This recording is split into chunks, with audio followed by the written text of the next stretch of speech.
This is a removal and installation for the Mark Levinson amplifier for Lexus GX470. The first thing you do, you push the chair all the way backward, and then you can access to the front screws. There are two bolts over here. It's a 10 millimeter bolts.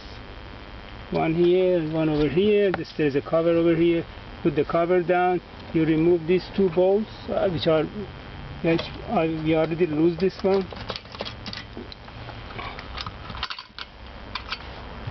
And then you pull the seat forward, and then you disconnect these two cables.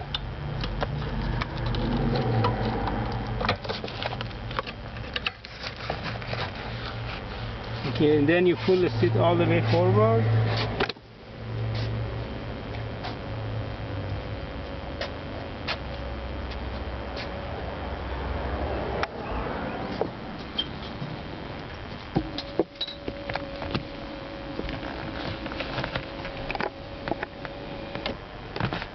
And there's one more 10 millimeter bolt in the back.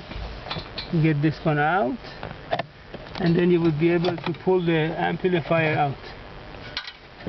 And this is a Mark Levinson amplifier. And this is, as you can see, these are only two plugs. And if you need any repair and service for this amplifier, you can send it to High Tech Electronic Services in Van Nuys, California, 818-785-8085.